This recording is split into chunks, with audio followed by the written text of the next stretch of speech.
Bali nangyari po ang karanasan pong ito nung ako ay dalaga pa.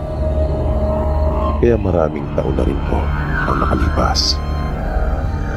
Ang mga kwentong aswang po doon sa probinsya namin ay hindi na isang bagong bagay. Matagal na po naming naririnig ang maraming bagay tungkol sa kanila. At yung ilang mga kamag-anak pa nga namin ay nakaranas pa mismo ng mga nakakatakot na pangyayari. Pagkaganon pa man ay hindi ko po talaga inakalang makakaranas din ako mismo. Nangyari po ang una kong karanasan nung minsang maligo po ako ng gabi. Galing po kasi kami noon sa bukid at nag-ani kami ng mga tanim naming mani at singkamas. Kaya napilitan po talaga akong maligo dahil sa ang dumi ko. At nung mga panahong iyon kasi ay medyo malinsangan kapag gabi. Nagiging maginaw lang kapag sumasapit na ang madaling araw. Yung banyo at paliguan namin noon ay isa. At nakaiwalay ito ng bagya mula sa bahay namin na mga 3 hakbang lang siguro yung pagitan. Nang nasa kalagitnaan na ako ng aking paliligo, ay bigla na lang akong kinilabutan at nakaamoy ako ng malansa. Basta ang baho po noon na sa buong buhay ko ay noon ko lamang naamoy. Kaya bigla ako napatingin sa paligid at napatingala ako. Sa pagkakataong iyon ay talagang napasigaw ako. Dahil sa siwang na pagitan ng bubong at nung pasamano ng dingding ay may nakita akong aswang na nanlilisik talaga ang kanyang mapupulang mga mata at ito ay nakatitig sa akin. Napaupo talaga ako nun sa sahig pagkat naramdaman ko parang bigla ako nanghina. Buti na nga lang rin at hindi ako nakahubad noong mga oras na iyon. Madalas kasi kapag naliligo ako ay talagang ubot-ubad. Pero nung pagkakataon na iyon ay pinanatili kong nakasuot yung mahabang t-shirt ko na inalis ko lamang yung aking mga panloob. Akala ko pa nga noon ay hindi pa rin naalis yung aswang. Dahil kahit nagsisigaw na ako ay nanatili pa rin ito doon ng ilan pang sandali. Pero nang marinig na may paparating ay bigla na rin itong nawala. Nagtatakang nagtanong yung mga magulang at kapatid ko kung ano raw yung nangyayari sa akin sa loob. Tumayo ako at pinagpuksan ko sila. Sinabi ko mayroong aswang at nang marinig nila iyon ay inikutan pa nila yung buong bahay namin. Pero hindi na nila iyon nakita pa. Ng mga sumunod na araw ay talagang batay sarado nila ako, lalo na tuwing gabi. Inisip kasi ng mga kaanak ko na baka muli akong balikan ng aswang. Matapos iyon, siguro ay mga 1 taon din mahigit ang lumipas bago ko naranasang muli ang isang nakakatakot na pangyayari tungkol sa mga aswang. Piyesta noon sa amin at mayroong sayawan. Nagkayaan kami noon ng mga kapatid at mga pinsang ko na dumalo ng sayawan. Pinayagan naman kami noon ng aming mga magulang. Pero mahigpit ang pili nilang wag na wag kami magpagabi ng gusto. At kung kami ay uuwi, kung maaari, ay sumabay kami sa karamihan. Nung dumating kami sa sayawan, ay napakarami ng tao. Medyo nagtaka pa nga kami kung saan nagmula ang napakaraming mga taong dumalo. Parang noon lang namin kasi nakita na ganong karami yung mga nakipagsayawan sa piyesta namin. Pero hindi naman namin iyon masyadong binigyan ng pansin dahil naroon naman talaga kami para makisaya. Nang makahanap na kami ng aming mapupwestuhan, ay agad na rin kami nakipagsayawan. At hindi na kami nag-aksaya pa ng sandali. Dahil sa hindi nga kami maaaring magpagabi. Kung hindi ako nagkakamali, ay pangatlong tugtog pa lamang mula nang dumating kami nang bigla na lang nagkagulo. Ang una ay nakarinig kami ng isang malakas na sigaw ng isang lalaki. Tapos, nasundan na iyon ng mga taong nagsigawan at nagtatakbo na parang hindi nila alam kung saan magsisusuhod. Naataranta na ang karamihan at nagimbal talaga ako nang mapatapat sa akin yung lalaking sumigaw. Galit na galit ito at panay ang kanyang pagmumura. Nakita kong hawak niya yung kanyang isang kamay. Dugan iyon at may malaking sugat sa kanyang braso. Ang laki ng nawalang laman doon. Ang laki ng uka na hindi nga ako nagkamali nang isigaw niyang kinagat daw siya. Dahil mahalata mo talagang bunga iyon ng isang kagat. Maya-maya ay narinig namin ang isang tinig sa mikropono at nagpapaalala. Sinabi din nung isa sa mga opisyal na kanilang ihinto na ang sayawan dahil nga sa nangyaring gulo. At binili na nila kami magsiuwi na at mag-ingat. Nakita na rin namin nagsipangalat na yung mga tanod at iba pang mga volunteer sa pagsasaayos at kapayapaan ng itinadaos na kapistahan. Kaya wala na rin kaming nagawa pa ng mga pinsan ko at kapatid, kundi ang umuwi na rin. May ilan kami mga nakasabay sa daan, pero hindi namin sila namumukaan. Hindi sila tagaroon sa amin, kaya naisip kagad namin marahil ay mga dayo lang rin sila at makikipamesta. Pero natuwa naman kami dahil meron kami mga makakasabay sa paglalakad. Pero yung saya namin iyon ay biglang napalitan ng matinding takot. Dahil hindi lang pala sila basta mga dayo lamang doon sa lugar namin, kundi mga aswang din sila. At kasama nila yung kumagat doon sa lalaki. Kaya pala napapansin namin mga tahimik lang sila. Mayroon na pala silang binabalak na hindi maganda. Nabisto namin mga aswang sila nang minsan pa kaming mapasulyak. At nakita talaga namin yung kanilang pag-angin na para pang mga pusa. Siguro ay hindi nila inaasahan yung ginawa namin bigla ang paglingon.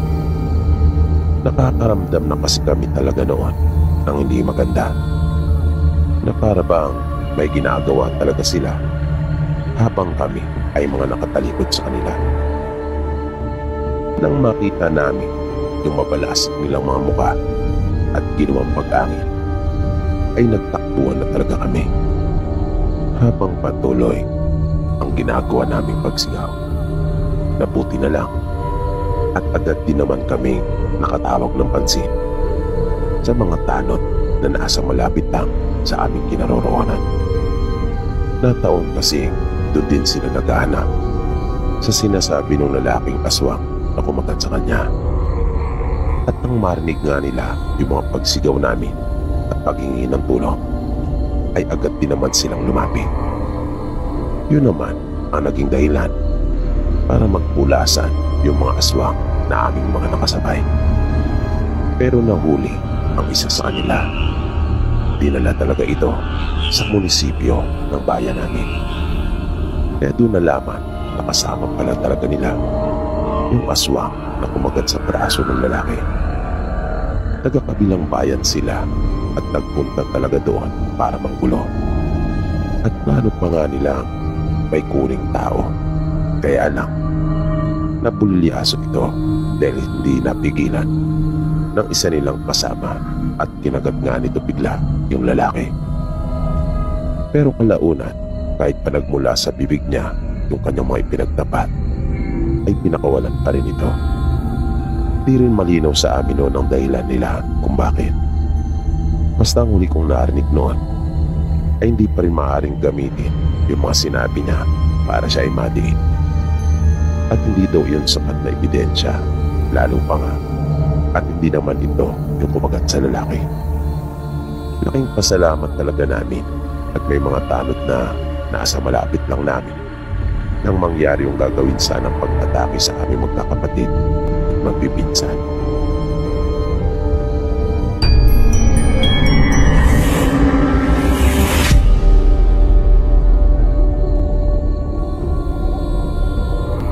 Naganap ito.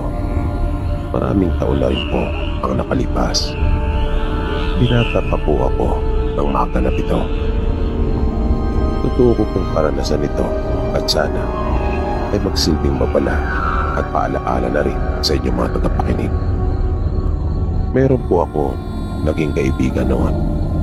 Tatawagin na lang po natin sa pangalang Limuel. Mabait po siya kaya mabilis kami nagkapalagayan ng loob. At sa maikli pong panahon ay itinuring ko na siyang matalik na kaibigan. Minsan ay niyaya niya ako sa kanila. Ang sabi niya sa akin, kaarawan umano ng kanyang ina at paghahanda lang sila kahit kaunti upang ipagdiwang iyon. Dalawa na lang kasi sila sa buhay. Kwento sa akin ni Limuel, maagang namatay ang kanyang ama at hindi na muli pang nagpasawa ang nanay niya. Kung kaya, solo lang siyang anak. Pumayag naman ako sa panyayang iyon ni Limuel dahil naisip ko rin na maganda yung pagkakataon para makilala ko yung nanay ng itinuturing kong matalik na kaibigan. Nang sumapit yung araw na sinasabi niyang kaarawan ng kanyang ina, ay nagkita kami ni Limuel doon sa aming tagpuan. Magkasabay kami nagpunta sa kanila. May kalayuan pala yung kanilang bahay at medyo liblib na lugar na iyon. At sumakay pa kami ng tricycle papasok sa kanila. Na nang ibinaba kami ng driver ay medyo mahaba-haba pa yung aming nilakad. Nang dumating kami sa kanila ay pinaupo niya muna ako sandali sa may sala at tinawag niya ang kanyang ina. Maya-maya ay lumabas na ito ng silid ko kaya tumayo ako at binati ko ito sa kanyang kaarawan. Nakapatingin ito kay Limuel bago nagpasalamat sa akin. Muli niya akong pinaupo at tinutusan niya si Limuel na ihanda na raw yung mga dapat na ihanda. Nang lumabas na si Limuel ng bahay ay biglang umupo yung nanay niya sa tabi ko at tinitigan niya ako. Nagtaka naman ako kung bakit. Ang buong akala ko ay kanya lang ako kakausapin. Bigla ako nang ilabot dahil doon at naramdaman kong unti-unting nanigas yung buong katawan ko. Habang nakatitig siya sa akin ay parang meron siyang ibinubulong. Grabing takot talaga ang naramdaman ko noon. Nakakatakot ang itsura niya habang kanya akong tinititigan. Ang laki ng kanyang mga mata na nanlilisik at hindi niya talaga iyon inaalis sa aking mga mata. Di nagtagal ay bigla na itong tumayo. Pero nung mga oras na iyon ay hindi na ako makagalaw pa. Kahit nga gusto ko na rin sumigaw ay hindi ko na talaga magawa.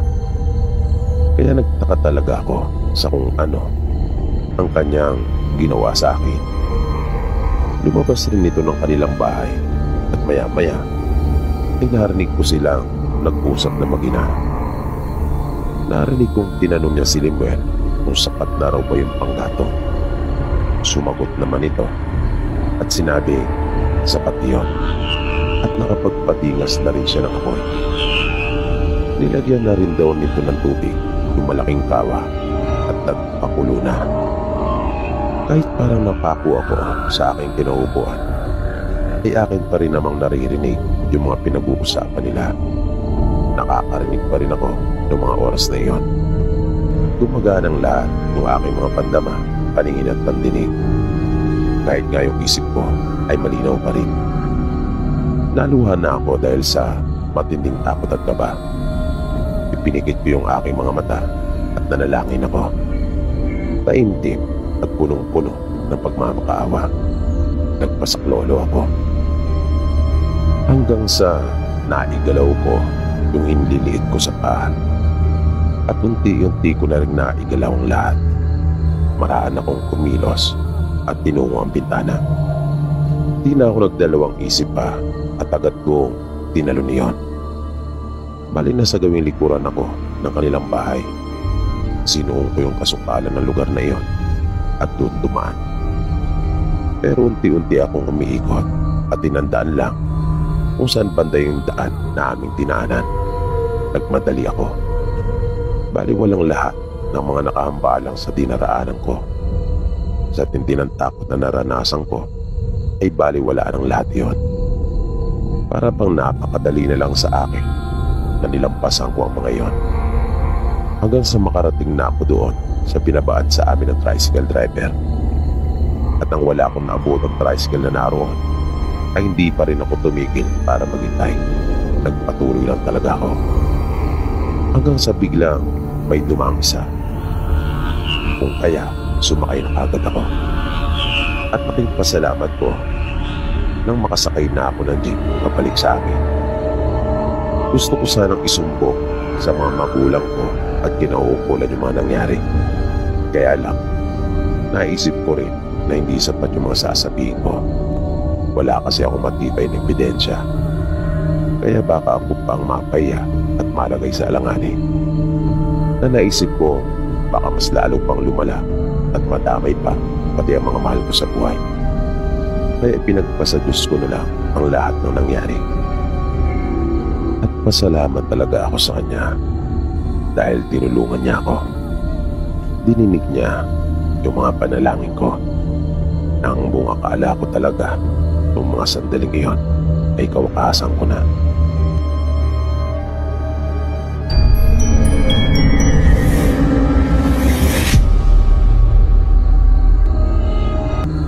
Tubong Visayas po siya. Doon ay pinanganak at lumaki.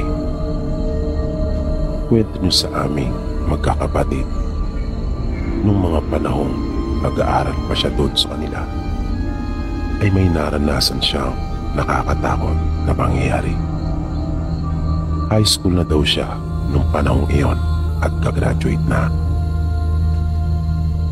Isang araw, habang nasa paaralan sila, ay nagyaya ang isa nilang kaibigan. Niyaya sila nito na pumunta sa kanilang bahay at dumalo ng piyesta sa kanila. Hindi naman kaagad nakapagpasya ang nanay ko noong mismong oras na iyon. Dahil kailangan pa niya magpaalam na muna sa kanyang mga magulang.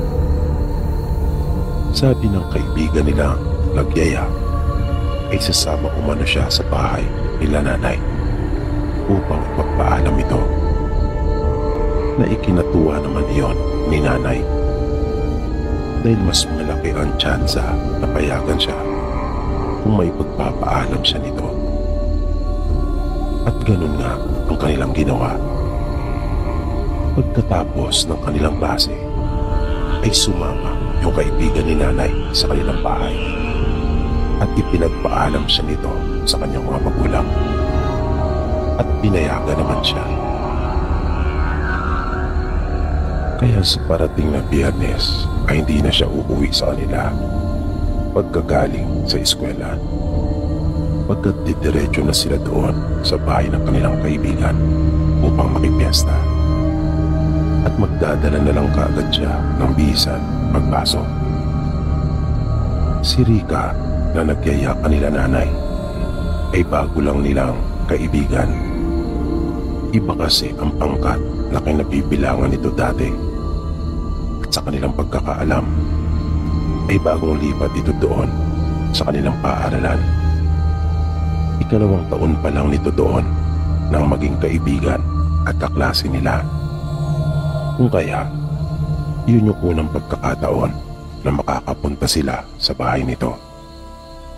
Pero alam nila at pamilyar sila sa lugar. Nang sumapit ang araw ng Biyernes, ay magkakasama na silang pumunta doon sa bahay ng kanilang kaibigan na si Rica. Bali 4 silang lahat na puro mga babae. Habang sakay ng jeep ay hindi nila maiwasang pag-usapan yung mga masasayang tagpo tuwing nagdaraos ng piyesta sa kanilang lugar. Ang kaibigan naman nilang si Rica ay ibinahagi sa kanilang pinaghandaan daw talaga ng kanyang mga magulang ang okasyong iyon. Kung kaya marami silang handa na lalo namang ikinatuwa ng mga kaibigan nila nanay. Nang bumaba sila mula sa jeep ay may nilakad pa silang papasok papunta doon sa mismong bahay ng kanilang kaibigan. Pero naroon pa lang sila sa malaking kalsada ay damang-dama na nila ang kasiyahan sa pagdiriwang ng kapistahan doon sa lugar. Napapalamutian yung mga puno at may ginawa pa silang mga arko na yari sa kawayan.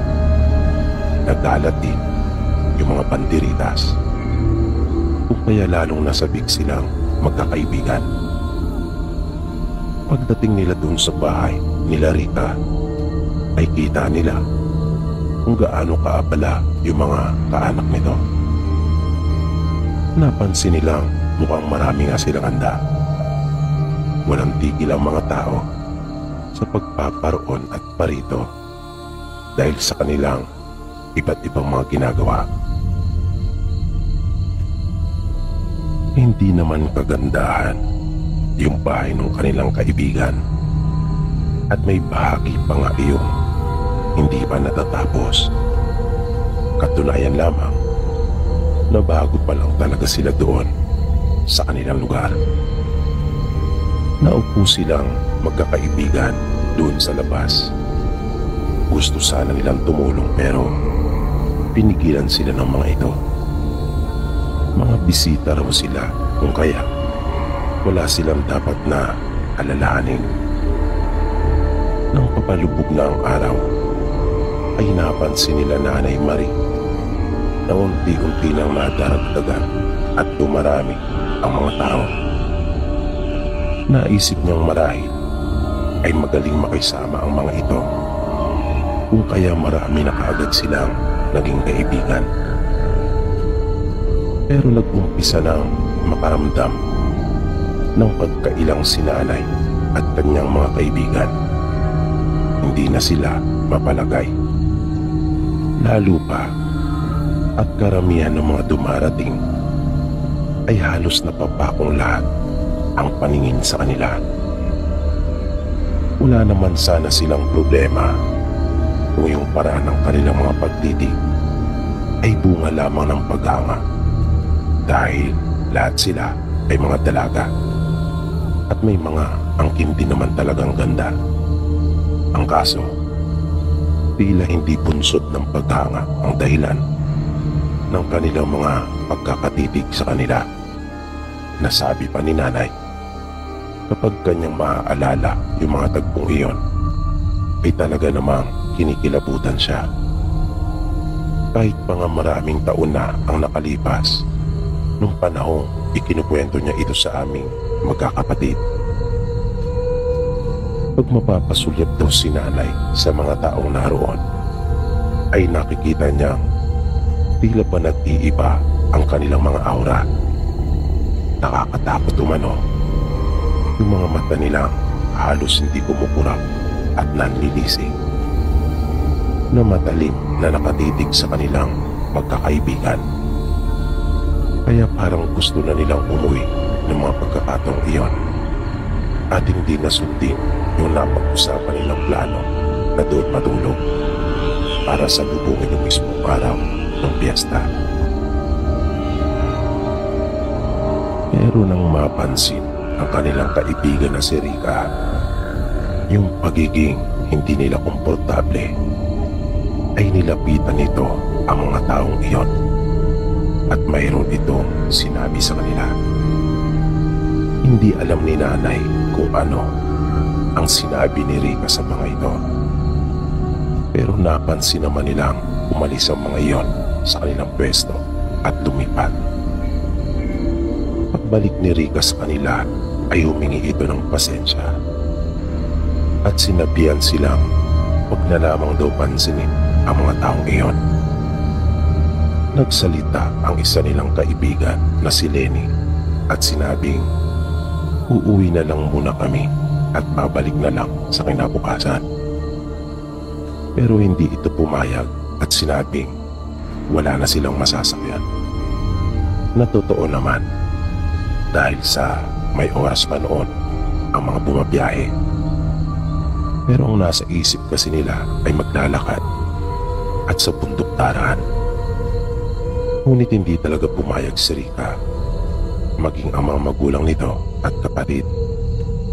Sinabi pa nilang lubang delikado, lalo na nga at tuluyan ng kumalat ang dilim. Sinabi nilang huwag na sila mag-alala dahil magsasaya lamang sila at walang mangyayaring masama.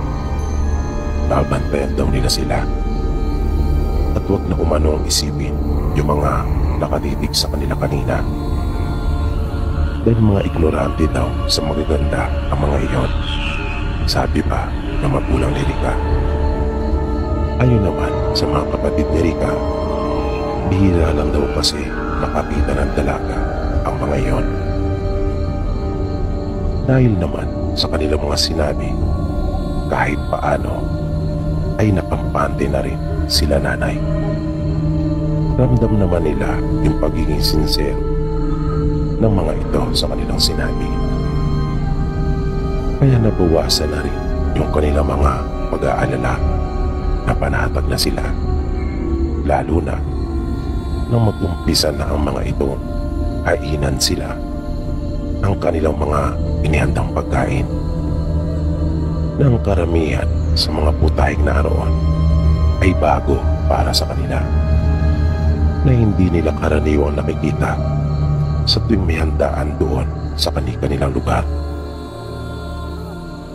Kaya masayang masaya silang nagsalo-salo habang yung iba namang naroon ay nagtipon-tipon na rin at nag-inuman.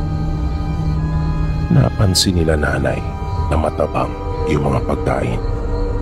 Wala din silang nakitang sausawan na naroon o kahit man lamang asin. Nahiya naman silang manghingi. Naisip kasi nila na baka masamain at hindi nila magustuhan kung kanila iyong gagawin. Naisip nila na baka kapag nanghingi sila ng anumang uri ng pampalasa ay mainsulto ang mga ito, na para na rin nilang sinabi na hindi nila nagustuhan ang kanilang mga niluto. Kung kaya, hinayaan na lang nila. Pinagtiyagaan na lamang nila at baka ganun lang talaga ang uri ng timpladang kanilang nakasanayan. Kaya kahit pa nakakatakam talaga at mukhang masasarap yung mga putahing naroon, ay kaunti lamang ang kanilang nakain. Nang matapos silang kumain, inaya sila ni Rica na pumasok sa loob. Doon sila pumesto sa isang silid at binuksan lamang nila yung bintana doon upang pumasok ang malamig na simoy ng hangin at upang makita rin nila yung mga kaganapan sa labas. Di nagtagal ay nagkaroon na ng kasiyahan. Napansin nilang nagsasayawan na ang karamihan sa mga taong naroon, habang yung iba naman ay nagkakantahan sa saliw ng gitara. Ayon kay nanay, nagkwentuhan lang silang magkakaibigan hanggang sa makaramdam na sila pare-pareho ng antok. Kaya naglatag na sila at nahiga. Habang nakahiga ay patuloy nilang naririnig yung mga ingay ng kasiyahan sa labas hanggang sa makatulog na sila. Ilang beses na nagising si nanay, kwento niya. May ugali daw kasing namamahay siya. Nang una siyang magising ay naririnig pa rin niyang nagkakasayahan sa labas. Bagya niyang iniangat ang kanyang ulo mula sa pagkakahiga upang silipin ang kanyang mga kaibigan. At nakita niya tulog na tulog ang mga ito. Umayos na uli siya sa pagkakahiga at ipinigit ang kanyang mga mata. Sinikap niyang makatulog. Ngunit paidlip-idlip lamang ang nagagawa niya pagkat lagi siyang nagigising. Hindi na raw niya mabilang kung ilang beses siyang nagising ng mga pagkakataon na iyon. At nang minsan pang magmulat siya ng mata ay nagulat daw si nanay dahil nakita niyang may mga nakatayo na sa kanilang paanan. Kaya napasigaw siya. Sobrang takot daw talaga ang kanyang naramdaman nung sandaling iyon. Kaagad niya kasing naisip na may masamang plano ang mga ito sa kanila. Naisip niyang baka pagsamantalahan sila ng mga ito. Yun daw ang unang pumasok sa isipan ni Nanay Sir Bibi. At ang pagkakaunawa pa niya ay nasa impluwensya ang mga ito ng alak. Nakakatakot ang kanilang mga mukha na para talagang takam na takam sa kanila. Mga bagyang nakayuko umano ang mga ito na nakatipa pa ang mga kamay habang nanliliksik ang kanilang mga mata. Napagyaring nakabuka ang kanilang mga bibig na dinidila-dilaan pa ang kanilang mga labi.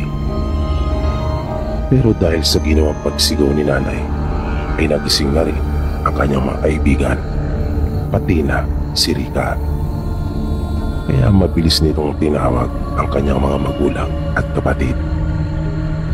Agad namang nagpulasan ang mga lalaki pero nakasalubong na nila ang mga kaanak ni Rika. Galit na galit ang mga ito at walang patid ang mga binitiwang maanghang na salita.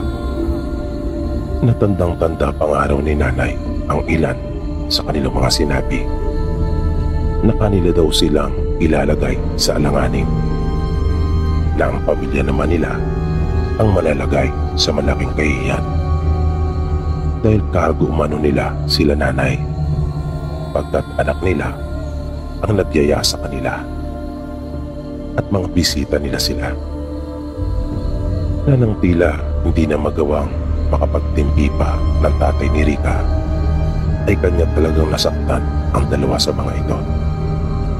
Nakatikim sila ng magkakasunod na sipa at suntok. Sabi pa ni nanay, wala talaga silang kamalay-malay na buhay na pala nila ang nasa panganib ng mga oras na iyon. Ang buong akala daw kasi talaga nila ay mga lasing lamang ang mga ito at nais silang pagsamantalahan. Pero nanlaki ang kanilang mga mata at agad ding nalinawan. Nang madulas at galit na magsalita si Rika at sinabihan ang mga iyon na mga patay gutom na aswang, mga wala umanong kwenta at hindi marunong magkontrol sa sarili, na sa kabila umano ng pakiusap niya sa kanila ay itinuloy pa rin ang masamang balak. Akala nila nanay ay maayos ng lahat pero biglang nagkagulo nang hindi na rin siguro matiis nung mga lalaking iyon yung kanilang mga sinasabi sa kanila ay bigla na lamang nagwala at sinalya ang isa sa mga kapatid ni Rika. Halos magkawasak-wasak ang mga dingding dahil sa tindi ng kanilang pag-aaway. Nagbandumog ang karamihan sa kanila. Bigla nagkaroon ng dalawang pangkat. Ang masayang tagpo kanina lang ay napalitan ng matinding kaguluhan Gumupa lamang iyon at tuluyang natigil nang makakuha na ng itak ang mga kaanak ni Rica, kung kaya mabilis na nakbo ang mga ito palayo. Nalaman nila nung huli mula rin kay Rica na mga kaanak din pala nila ang mga iyon na nakatira sa ibang bayan at hindi mga kapitbahay o kalugar lang. Inamin niya rin kanila nanay na may lahi talaga silang aswang. Ngunit hindi sila katulad ng iba na mga walang kontrol sa sarili at namiminsala ng tao. Sinisikap na rin umano nilang makapagbagong buhay. Noong mga panahong iyon ay mayroon na raw silang nakausap na manggagamot na maaaring makatulong sa kanila.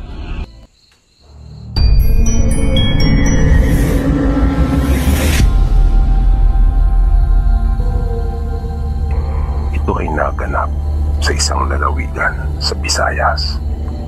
Halos 3 dekada na ang nakaraan. Dekada 90 na mangyari ang itinuturing niyang pinakanakakatakot na pangyayari sa kanyang buhay. Unang beses niyang makararating noon sa probinsya ng nanay niya. Naisipan niyang sumama sa kanyang tiyahin at pinsan nang magbakasyon ang mga ito sa kanila dahil wala naman siyang pasok noon sa paaralan. Masayang-masaya si Romel at walang-wala sa isip niya na yung inaakala niyang masayang bakasyon na iyon ay mauuwi pala sa isang malagim na trahedya. Mahirap ang naging biyahe nila dahil bukod sa malayo ay punuan pa ang mga sasakyan. Mula sa bahay nila sa Santa Mesa hanggang sa makasakay sila ng barko ay punuan talaga. Bakasyon kasi kung kaya marami talaga ang mga umuwi. Ganun pa man ay hindi pa rin nawala yung kasiyahan at kasabikan ni Romel na makarating sa kinalakhang bayan ng kanyang nanay. At para sa kanya, baliwala yung mga naranasan niyang hirap sa biyahe kung ikukumpara sa mga madidiskubre niya at mga maaaring gawin kapag sila ay dumating na. Katunayan, habang pinapagtas pa lang ng sasakyan yung kahabaan ng kalsada matapos na dumaong yung barko, ay naaliw na kaagad siya sa mga magagandang tanawin na nadaanan nila. Kaya kahit nakabilang yung lalawigan na iyon sa mga mahihirap na probinsya, ay masasabi namang mayaman ito pagdating sa likas na katangian. At tuwang-tuwa si Romel dahil unang pagkakataon niyang makasakay sa isang pampublikong sasakyan sa bubong nito. Dahil sa iilan lang ang mga sasakyan na bumabiyahe noon, kung kaya punong-puno talaga ang mga ito bago umalis ng pier. Siksikan talaga sila. Idagdag pa yung mga bagay ng bawat pasahero. Kaya naman hanggang sa bubong ay hitik na hitik ito. Pero mas mainam na umano iyon na naroon sila sa bubong. Di hamak na mas maalwan kumpara naman kung nasa loob ka na halos hindi ka na makagalaw dahil sa sobrang sikip. Pero hindi lang pala iyon ang mga naghihintay na kakaibang karanasan para kay Romel.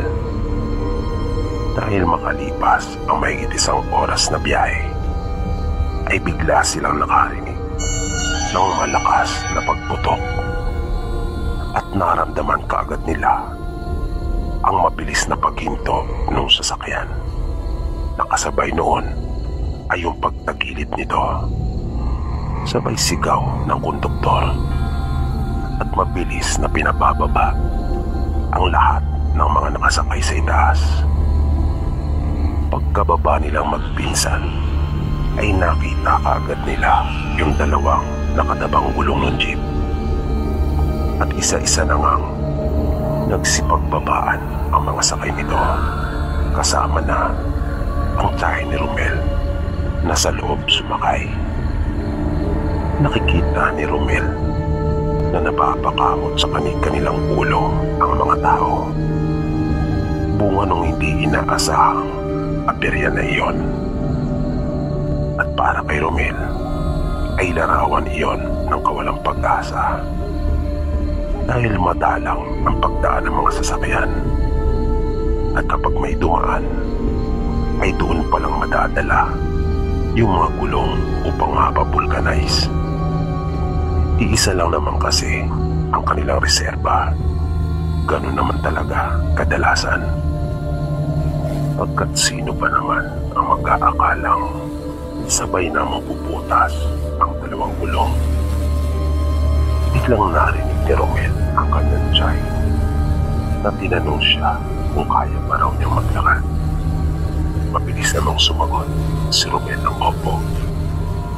Wala siyang kalang-alang na napakalayo pala ang kanilang lalakarin. Kung kaya pala nangiti sa kanya ang pinsang si Ron.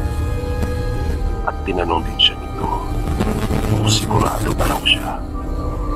Tumango naman si Romel at sinabing kaya niya. Matapos na sabihin ni Romel iyon, ay inumpisa na nga nila ang paglalakad.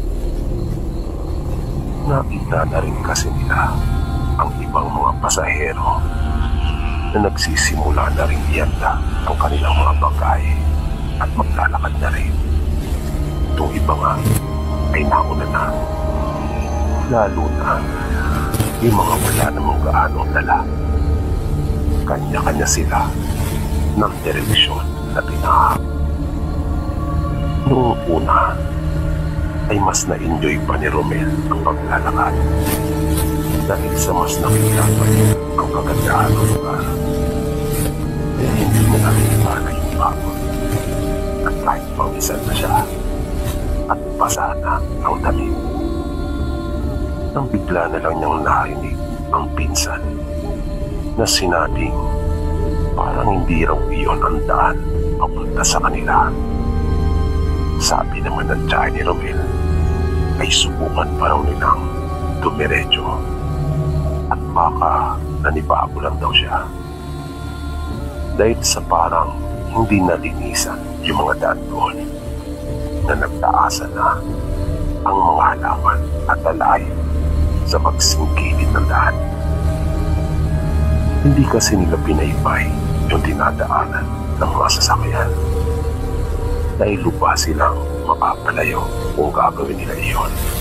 Sa halip, ay sinubukan nilang sa bundok dumaan. Alam naman nila ang daan. Pagkat nasubukan na nilang mapadaan doon. Yun nga lang, ay matagal-tagal na rin iyon.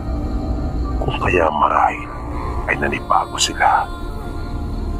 Pero iminungkahi nga ng tiyahin ni Romel na kanila pa munang subukang ipagpatuloy yung paglalakad hanggang sa magsalita na muli si Ron at sinabing mali ang dinaanan nila.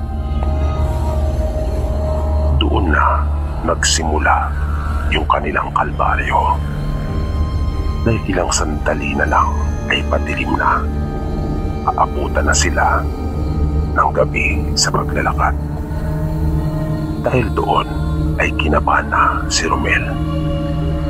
Ngunit nabuhay naman sila ng loob nang makakita sila ng mga tao sa unahan na sa tingin ni Romel ay mga nagtatanim ng palay.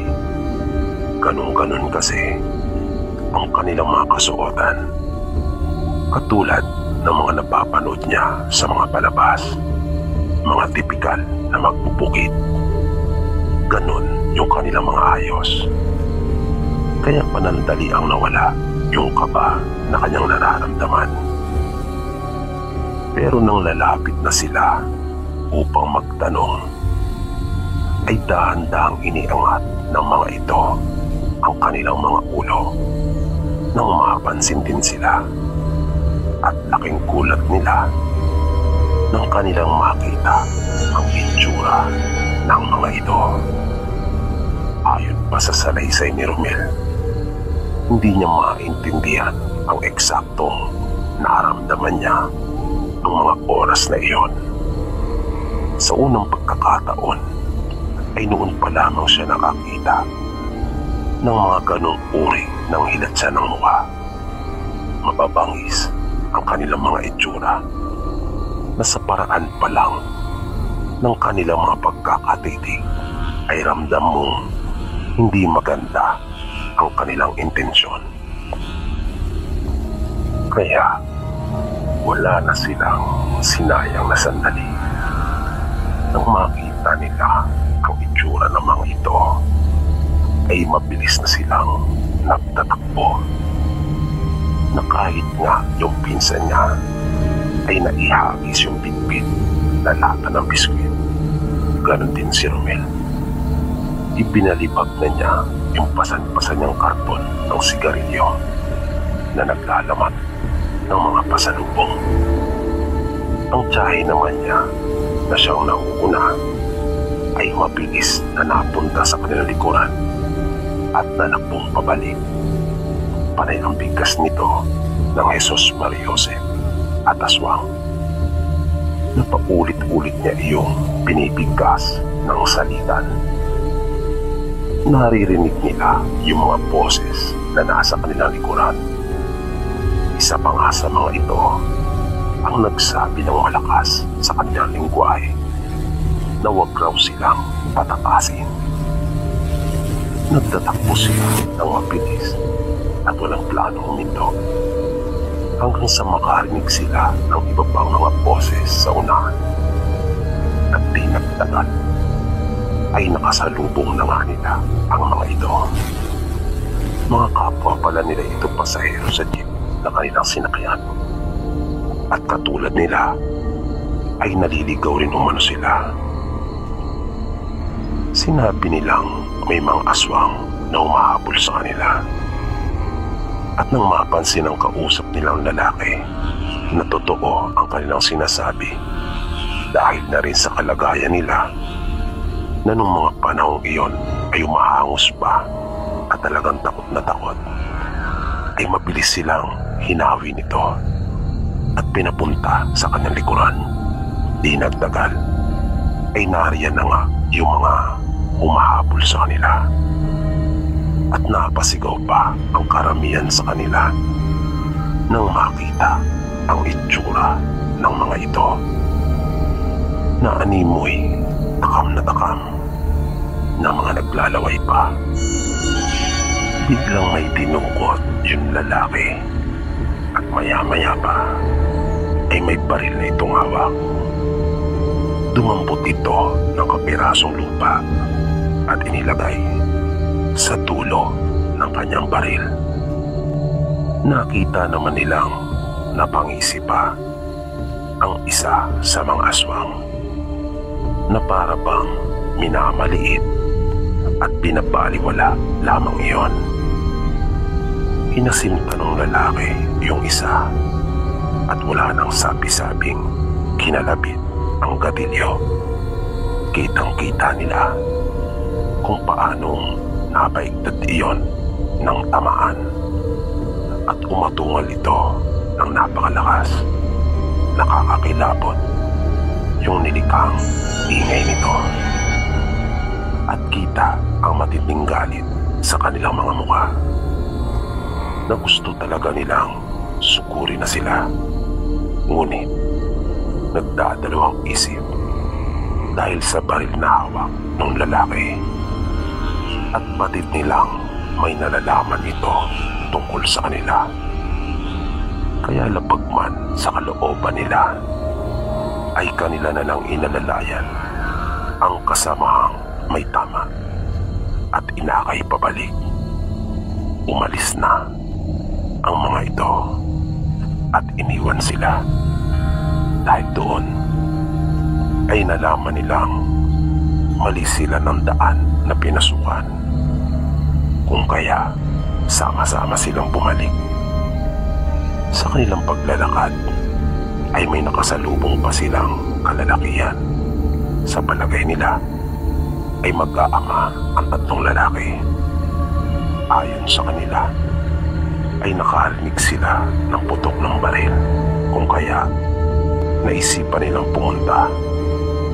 Sapagkat kinutuban sila na baka mayroon na namang naligaw sa pugad ng mga aswang at nais nilang tumulong. Na napatunayan nga nilang hindi sila nagkamali dahil nakasalubong nga nila ang grupo nila Romel at ng pulis.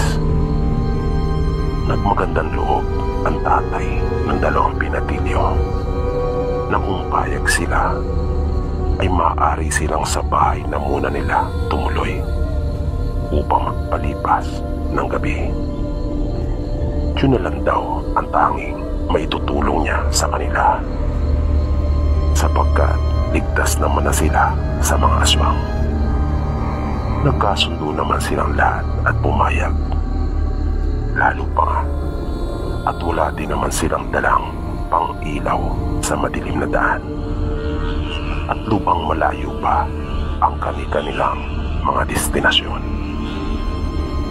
Ayon kay Romel, nasapit naman nila ng payapa yung bahay ng kanyang tiyahin kinaumagahan at nakapanatili din ng mahigit 1 linggo. Pero hindi umano niya makakalimutan yung nakakatakot na tagpong iyon sa kanyang buhay. Nang mapasok nila ang pinaniniwalaang baryo ng mga aswang nang hindi sinasadya.